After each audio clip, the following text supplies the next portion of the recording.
Hello, good morning, John again. Um, a viewer asked if I would go over how I built my portable temporary solar panel racks. So I just kind of threw this sketch together since I'm not planning on building another one. And it's raining outside right now, so I don't want to go out to the panels, but I'll just go over this real quick. Here's your material list. Um, Six 8-foot 2x4s, three 10-foot 2x4s, four 8-inch to 10-inch tubed swivel casters. The first one I built, I had some 8-inch and they were all swivel, so it's got all swivel.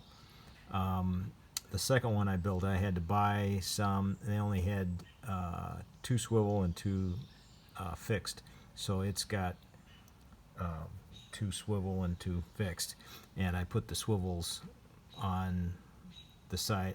I pushed it this way, so I put the swivels here, and then, but you can do it however you want. But and then 16 1/4 inch by 2-inch carriage bolts, nuts and washers to hold the casters. They do fit on a 2x4, at least the ones I did get. The bolts are fairly close to the edge, but they worked. I mean, I suppose you could use a 2x6 here if your plate for your casters was a little bigger. And then the amount of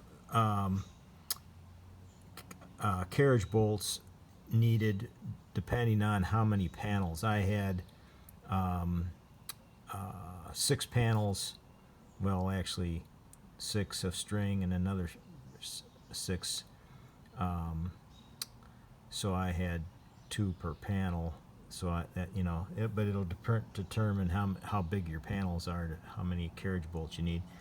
And then I don't show it, but this 10-foot 2x4, there's 3 of those, and then the panels are laying this way, so you space those out, determining what your panels are.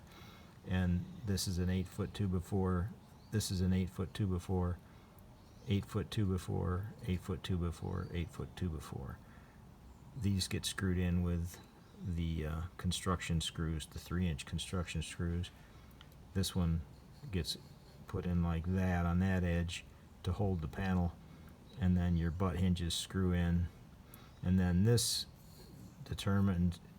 length here is determined on what angle you want to achieve. You can change that in the winter time. And that's all there is to it. It's pretty simple, pretty straightforward. I've kind of played around with some sketches for my permanent one, my pole mounted one, something like that.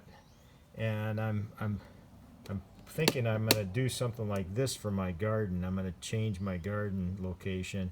This would be basically a stop sign, and it would be 6 foot across, and that'd probably be like 2 foot deep concrete or more. And then off of each flat surface, I'd do like a 3 foot wide by 10 or 12 feet long raised bed for a garden. And then this unit would go right in the center of that, up high enough to where it shouldn't affect. I would plant the stuff that doesn't like the hot sun around it. I thought about doing make it look like a sunflower, but that would just be too much engineering. But this is kind of, boy, I've been pricing steel. I had no idea. It's really gotten expensive. But yeah, this is kind of